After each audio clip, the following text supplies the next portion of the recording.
Welcome to Stakelbeck on Terror.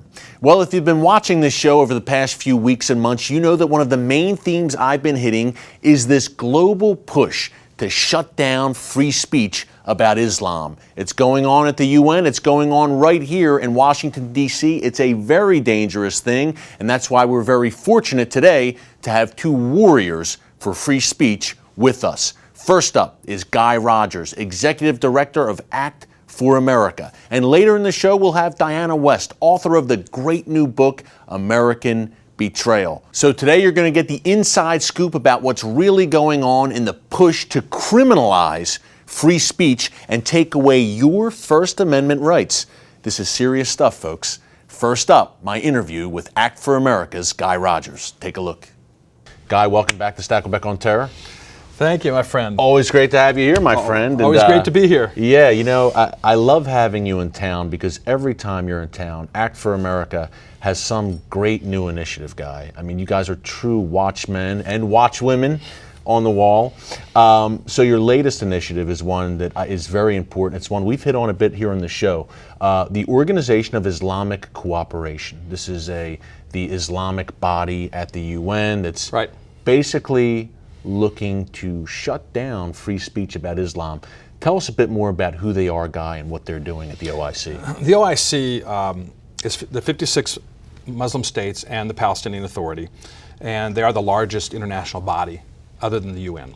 And they have been working at this effort to, in effect, criminalize any speech that is deemed, in their view, offensive or insulting to Islam. They've been working on this now for about 15 years at the UN. They've gotten resolutions passed in the past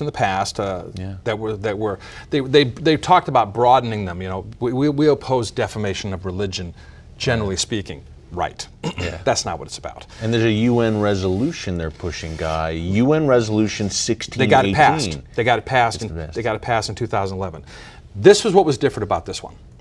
This was the first time that our government worked with them to get this passed. In all the prior efforts that they had at the UN going back to the late 1990s, our government did not. This time, former Secretary of State Hillary Clinton went to the OIC, said, can you draft a resolution that will deal with the issue of Islamophobia, denigration of religions, and yet still protect free speech?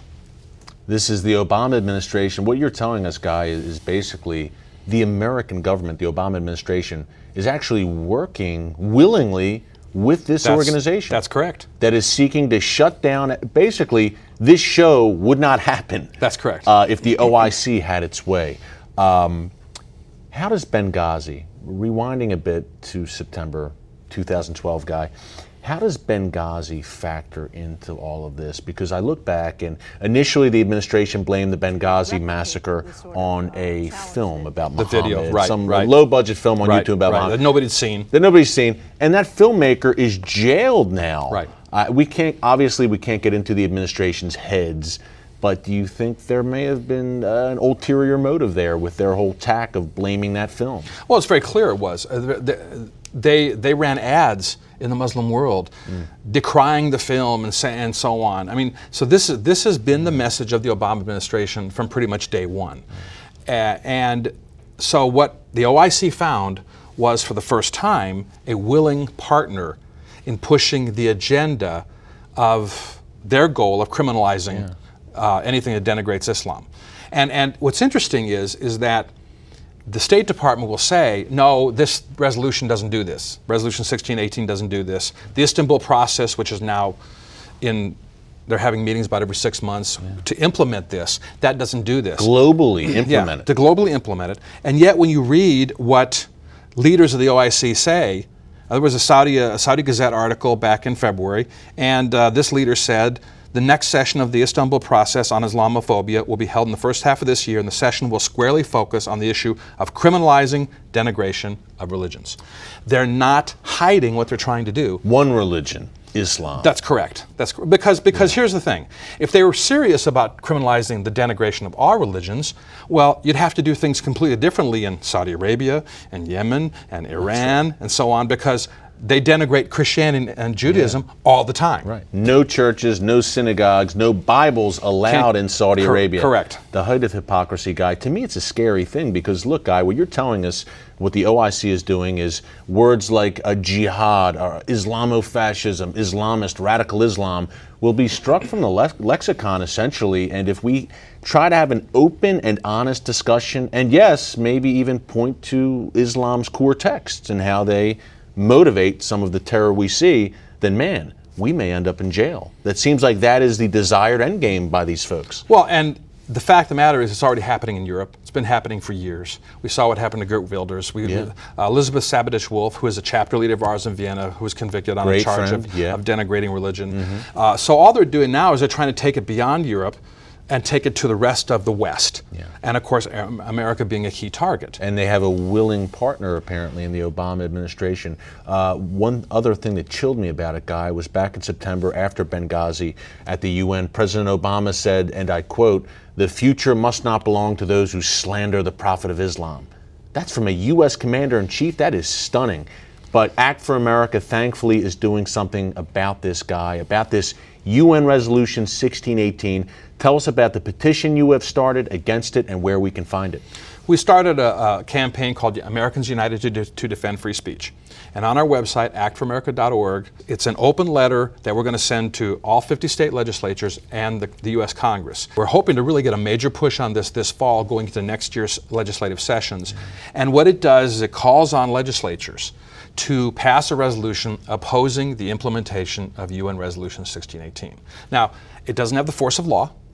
It's symbolic, but the point of fact is a symbolic resolution like that passed in a number of states would send a very clear message up from the grassroots up to the federal government. We're just not going to sit here and watch our First Amendment rights be rolled. I mean, we're not going to see them stripped away, chipped away step by step by this UN process. I encourage everyone to go to the Act for America website, sign up. You mentioned the fall looms large. September 25th, Guy. Tell us what ACT is doing on that day. September 25th is the 224th anniversary of the congressional passage of the Bill of Rights. We have dubbed that Freedom of Speech Day. And if you go to our website, we have those sliding features at the top, as many websites do. That's where they can find the open letter. They can also find information about Freedom of Speech Day, where they can sign up to host an event. There's basic information on there. Everybody who does, we're going to provide them some videos, some materials, some instructions on how to do this. We did something like this in 2011 called Open the Quran Day. And we had about 325 sites around the world, not just in America, that did this. And we right now have about 225 people that have signed up to host Freedom of Speech Day events.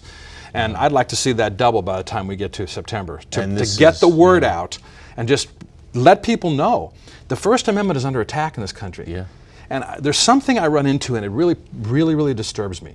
And that is the sense that because it's in the Constitution, we don't need to worry about protecting it.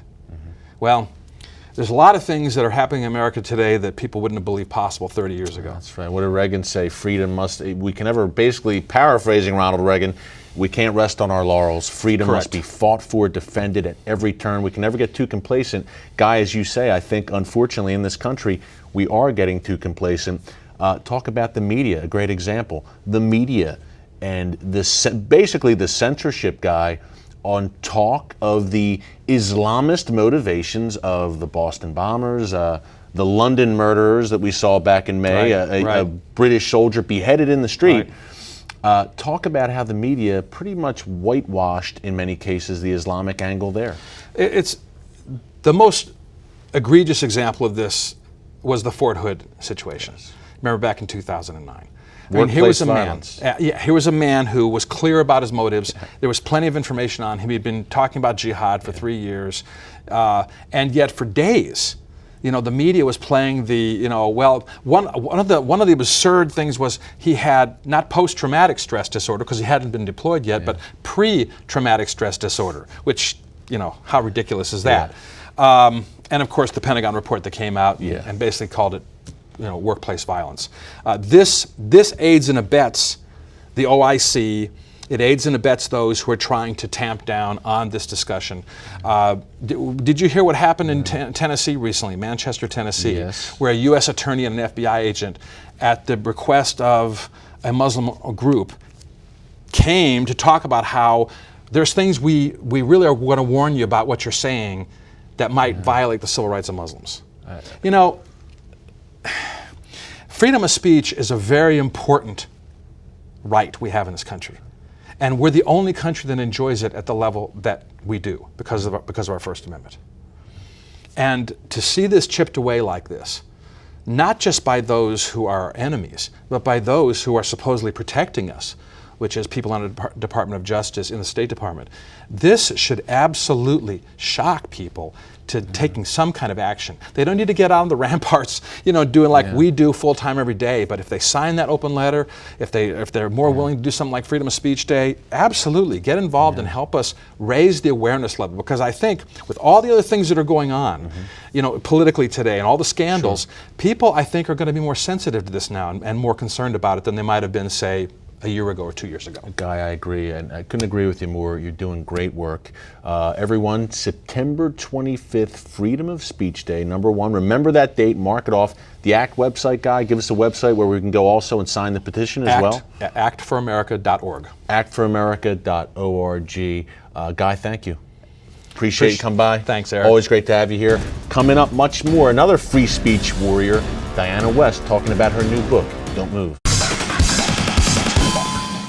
And welcome back. I'm joined now by author Diana West, author of a great new book called American Betrayal, The Secret Assault on Our Nation's Character. It is a must-read. It's an epic, Diana. It's great to have you here. Thank you, Eric. And wow, it's a history lesson, it's a cautionary tale, and you draw a great parallel to today, which we'll get into. But I want to take it back on the historical note at first, Diana. Right now in this country, I believe we're seeing a march towards socialism in many ways under the Obama administration.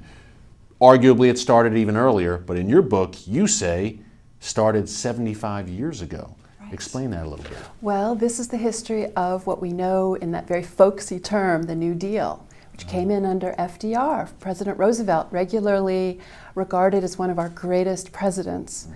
What the New Deal did, and what Roosevelt did also at the very same time, was recognize the Soviet Union, November 16th, 1933. This recognition, I believe, set us off on course toward moral relativism, cultural relativism, all of the ills that we think of as cultural and religious ills. They are also historical ills, and we need to see them together. In so doing, we saw this institutionalization of double standards. The Soviet Union never kept its word on anything, including the agreement. The agreement that was signed was actually a set of promises by the Soviet Union promising to refrain from trying to overthrow the United States, support secret agents in the United States, and so on. And that was going on. FDR and Stalin met several times, obviously, during World War II. Actually had a pretty good relationship, right? Much too good. Roosevelt had a very worshipful attitude towards Stalin, and this is, I think, what is the most controversial point in the book. This penetration that took us on the road to socialism, communization, this penetration by hundreds, we now know, hundreds of American traitors were in our government by World War II. So what I am arguing is that the good war that we all look back to with such pride in our leadership was actually an extension of Soviet policy to install the Soviet Empire in Europe. And you outline specific cases in this book, Diana, about Soviet spies in the upper reaches of the American government. It is shocking, and I think a lot of this has been exposed in this book. We haven't heard much about this. I think this is such an expose about the extent. They were all pervasive, weren't they, in the upper reaches of our government? Well, the interesting thing for me, I'm not a historian, I'm a journalist. The interesting you could have thing, fooled me, though. This is a history there are a lot of lesson. Footnotes. And for history buffs, I know a lot of people watch this show are history buffs. This is a primer on how we got where we are. The disastrous state of affairs today, this is how we get there. Diana outlines it. Well, the thing that I came across that shocked me in doing the research was that the intelligence history, which really became codified and signed, sealed, and delivered after the after the dissolution of the Soviet Union, and we saw the intelligence archives in Moscow opening, showing what was really going on, the secret cables, followed by openings in Washington. The very famous Venona archive came to us in the mid-1990s. This confirmed the presence of about 500 known agents. There were more, but in terms of named agents, we now have about 500. That history was never integrated into our general understanding. So in other words, the intelligence historians have been plowing these archives and doing their work and giving us this information. However, our general historians have not knit the stories together. Diana, we have to leave it right there. Much more coming up with Diana West, author of American Betrayal. Stay tuned.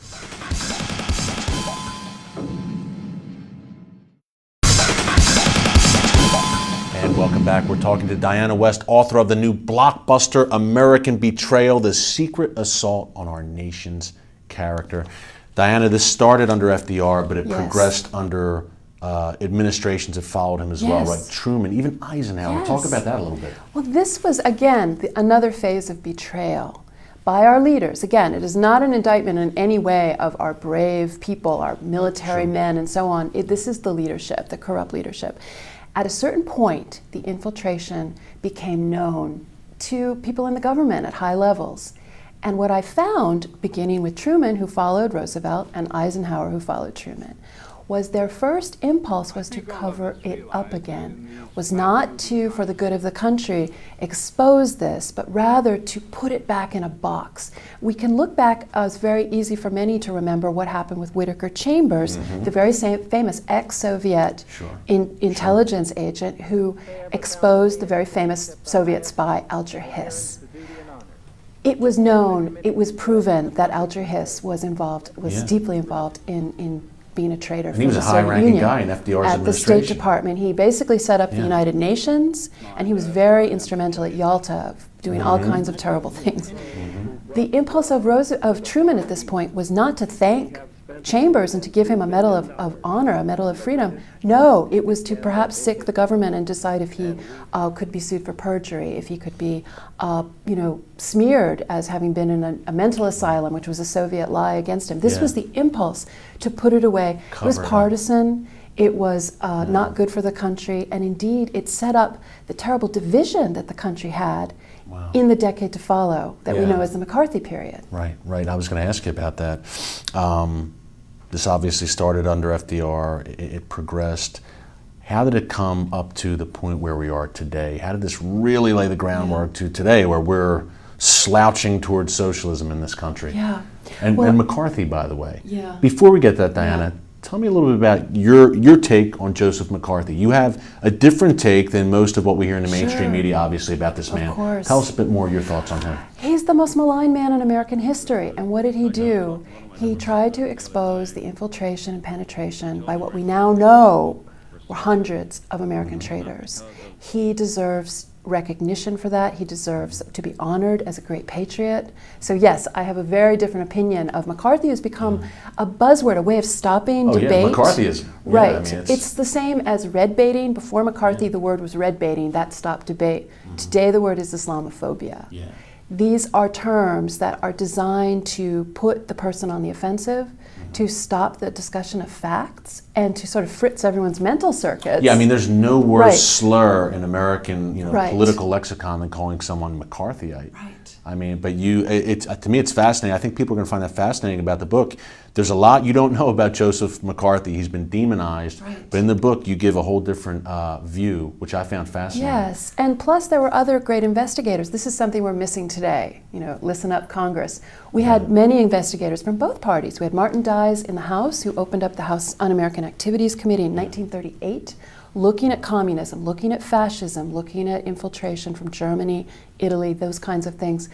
FDR didn't want him to investigate communism. And indeed, it destroyed their relationship. After the war, we have Senator Pat McCarran, you have Joseph McCarthy, you have others trying to investigate what had happened in the 1930s and 40s.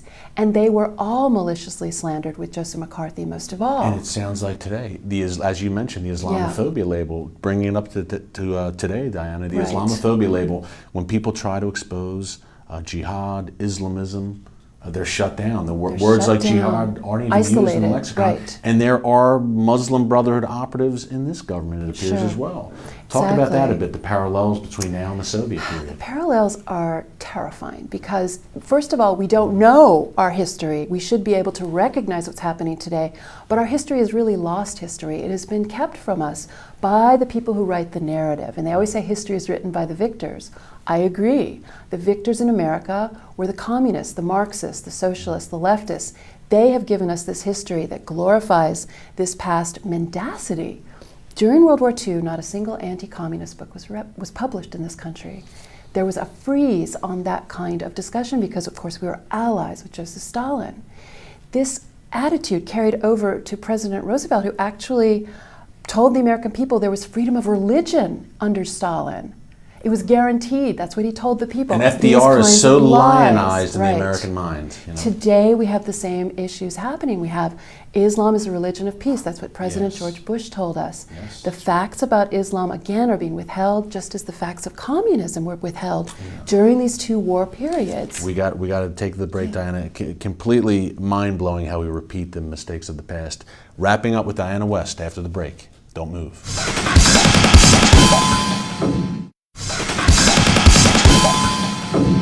And welcome back. We're wrapping up with author Diana West. Diana, in your book, obviously you shine a light on the negative, the bad actors, but there were a lot of truth tellers back then during the Soviet era, and there's truth tellers today about the Islamist threat. Sure. Tell us a bit more about that. Well, this was actually the joy of writing this book, was finding these American heroes whom I had never heard of, and I think most Americans have never heard of, who were there understanding, trying to understand what was happening, trying to bring the truth to the American public, bring the truth to the American leaders, whether it was President Roosevelt or Truman, and right straight to the American people, some of the great journalists who also worked, some of the great Senate investigators and House investigators. These are the truth tellers that I believe are really the way back to a fix on reality and a fix on morality as well, because it is in the truth that we can find our way through to solutions. So we have to uncover all the lies and go back and find these men and women who were able to tell us the truth and stick to it. Yeah, and we need it today as Right. well. Diana, great stuff. Always great to have you. The book is called American Betrayal, The Secret Assault on Our Nation's Character. You can find it at Amazon.com, Barnes & Noble, wherever books are sold. So thank you, Diana West. And until next week from Stakelbeck, Ontario, God bless. And remember, never hold your peace.